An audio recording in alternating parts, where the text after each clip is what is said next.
l'été, Présenté par Jean Z sur Europe 1.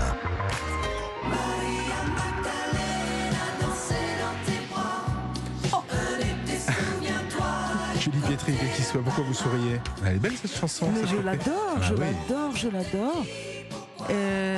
Non, c'est parce qu'aujourd'hui je la fais en salsa, vous voyez, ça a beaucoup changé. Ah, c'est avec la mélancolie disparaît ou pas? Avec la salsa ou pas du tout?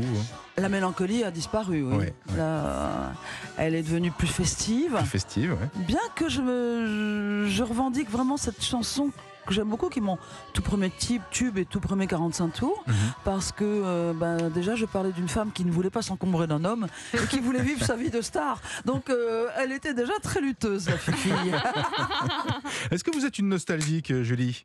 Est-ce que vous êtes une Non. nostalgique ou pas du tout? Non. Alors hier, en regardant sur Insta, je suis tombée sur plein de trucs de Phil Collins, de Doobie Brothers et tout ça, parce que je m'étais permise dans ce premier album qui comportait Magdalena de reprendre What a Fool Believes de Doobie Brothers et voilà, ouais, j'ai Il y a des moments. et voilà, j'ai des moments comme ça où je me dis, et même quand j'avais 12-13 ans, j'ai réécouté les Moody Blues, Night in White Satin, et j'étais en adoration, en me disant, mais ouais, quand même, il y avait des grands moments. Il y avait des grands où j'écoute de temps en temps, je me branche et j'écoute Yes, et je me dis ah ouais quand même, ou Pink Floyd, et je me dis c'était mes premières amours, quoi. Ouais. Pink Floyd, c'est quand même quelque chose. Et c'est toujours quelque chose. Et c'est toujours quelque chose. C'est le portrait sonore, votre portrait sonore, des extraits que vous allez sans doute reconnaître. Le premier, le voici. On avait dit festif, hein, Julie. Là, on y est allé. Les deux pieds. Carrément les deux pieds dedans. Du coup, les deux pieds au canard. Hein. La bande à Basile. Non. Alors ça, c'était avant la carrière Oui, solo bien ou sûr. quasiment concomitant, peut-être. Non. En fait, moi, je suis orthophoniste, donc j'étais en train de passer mon concours et en écrivant un mémoire sur la déglutition primaire et ses conséquences. Ouh là là. Ah oui.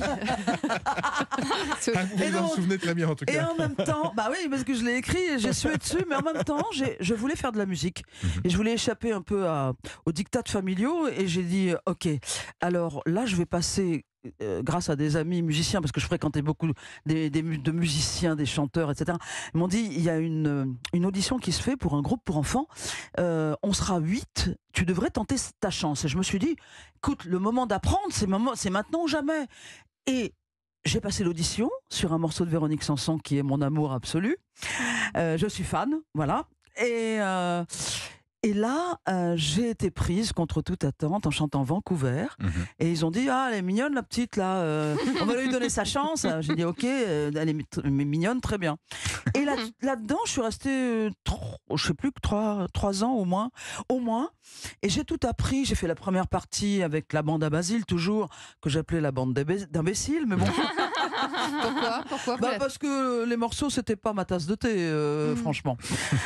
Franchement, pose ses deux pieds en canard. Il y a quelqu'un qui m'a dit il y a pas longtemps, c'est toi qui chantes là-dedans, avec une grimace, genre ma pauvre fille. Ouais, faut bien commencer. Il y en a qui font là. Aujourd'hui, il y a des trucs comme The Voice, il y a eu la Starac. Moi, j'ai eu un seul moyen pour apprendre et pour faire mes classes. C'était la bande à Basile. Le deuxième extrait, vous allez le reconnaître.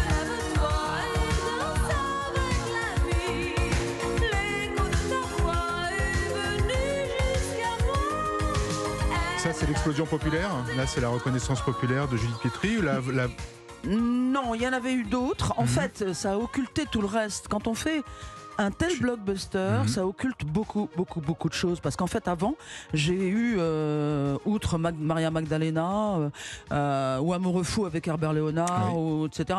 J'ai eu 4 disques d'or ou 5, je ne sais plus. Qui ont. J'ai écrit mon premier texte sur une adaptation des Pretenders qui s'appelle Et c'est comme si. Et tout ça est passé à la trappe au moment où tout d'un coup, Ève, avec beaucoup de mal, il faut le dire, a éclos. C'est-à-dire, c'est devenu un blockbuster. C'est-à-dire, sur le coup, j'en ai vendu 1,5 million. Oui, et première place du top 50 pendant 6 mois. Donc il faut se rendre compte un peu du. C'est monstrueux. Voilà, c'est ça. Ouais. C'est-à-dire, ça vous dépasse. Moi, j'y croyais à mort parce que j'ai écrit mon premier texte, mais vraiment féministe à fond, en disant les filles. Levons-nous tous ensemble, on y va. Hein, les histoires de religion pour un serpent de Bible a brisé son empire. Pauvre Adam, on lui a donné la pomme. Pauvre chéri. Minou. C'est vrai, il n'a pas pu résister, pauvre chéri. C'est un malheureux. Et donc, moi, je me suis dit... ça passera jamais. Et en effet, pendant 6 mois, ça n'est jamais passé, parce qu'on m'a dit, c'est quoi votre truc féministe? Puis alors, c'est pas un peu arabe, genre... Oui, bah aussi, c'est mélange de culture. Mais oui, mais attends, vous avez repris votre nom de famille. Alors que, d'ailleurs, sur un malentendu, je n'existais que sous le nom de Julie, ce qui m'agaçait profondément. Et enfin, j'ai pu, en cassant mon contrat avec un célèbre producteur que je détestais, j'ai pu récupérer mon nom de famille. Donc du coup, je suis devenue Julie Pietri. Et avec un morceau féministe et orientalisant. Donc je me suis fait jeter pendant 6 mois. Il a fallu qu'on sorte un des premiers remixes pour que le public me donne raison. Le public a toujours raison. Le public a toujours raison. Merci pour toutes ces confidences, Julie Pietri. Dans un instant, notre invitée média que vous connaissez bien, elle s'appelle Ophélie Meunier. À tout de suite dans le Club de